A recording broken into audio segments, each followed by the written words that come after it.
Here I'm going to be talking to you, well, technically reading something from New Super Mario Bros. Wii, which is going to be the next big hardcore game coming out for the Wii. And some people will say, oh, Mario isn't hardcore. Well, why are you saying Mario isn't hardcore? First of all, define hardcore. Second of all, if by hardcore you mean difficulty, look at Mario 3, Super Mario Bros. 3. That game is very difficult. 8 worlds. The last world, even if you get both whistles and get to the last world, is hard. Try to do a speed run of that. Come on, it's hard.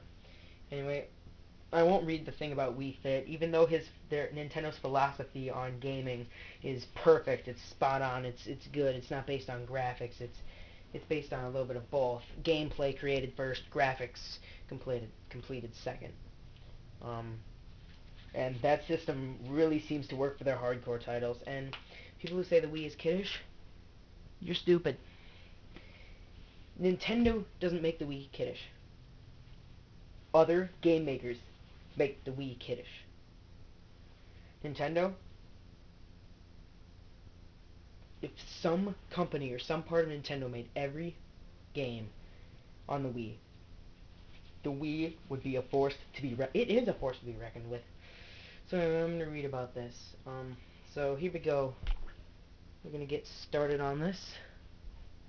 So of course, I talked about Wii Fit and how we gave a lot of consideration to how a device like that might be used in a living room setting. We actually did the same thing for New Super Mario Bros. Wii. The premise was that because it's going to be on Wii, and it's the console for the most part that resides in the living room that everyone in the house interacts with, we needed to design the game in a way that would be appropriate for that. Now, of course, the game itself stems from the original Mario Bros., which is the design on my t-shirt today, and interestingly enough, that game was the original concept was that the Mario Brothers games would be games that people always played together. But of course, the Super Mario Brothers series turned into more of a single-player game, and with the launch of the DS hardware and the broader audience of that hardware drew in, one of the things that we tried to achieve was New Super Mario Brothers on the DS was a side-scrolling game that had a balance of level difficulty that would be easy for some of the newer gamers that first joined video games on the DS hardware, but would still satisfy the needs of longtime Mario fans. But we found in making that game that doing that was actually difficult.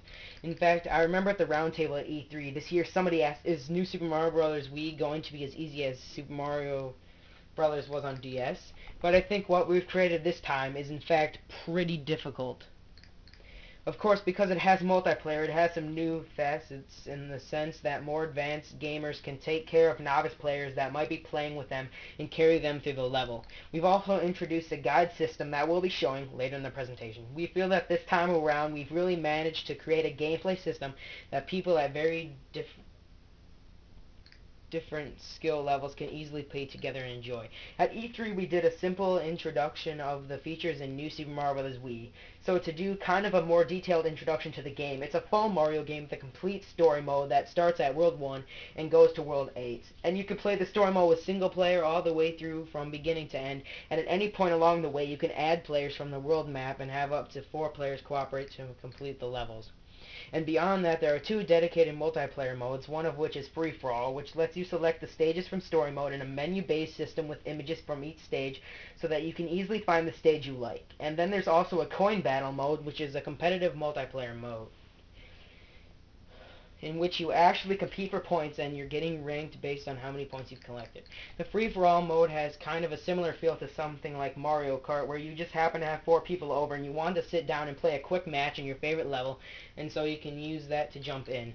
And the levels that you cleared in the story mode unlock as you work your way through the story mode. I would say they all become available in free-for-all modes. The coin battle mode is a different structure. In the free-for-all mode, you earn points and collect points, and the points you earn are based on things you stomp and things like that. Coin battle is based strictly on the number of coins that you get, so it's very close to the original concept of the original Mario Brothers. The thing that I think is very interesting about the free-for-all modes is that you can play the same level over and over again, and your experience in that level can vary dramatically depending on which group of people you happen to be playing with. Of course, in the process of creating a game, we'll often bring people in to test it out and get their feedback. And we did that for both single-player mode and multiplayer mode. And in both cases, people would play the game, fill out the survey, and in both cases, everyone said, Wow, the game is really fun. But what we noticed is watching people play the game is when people were playing alone, they had a very serious look on their face, and they were working very hard to trying to figure out their way through the level, and it was a very big challenge for them. And as soon as we had multiple people playing the game, their expressions changed dramatically, and all of a sudden they had smiles on their faces. They were talking and jabbering back and forth and having a lot of fun playing the game that way.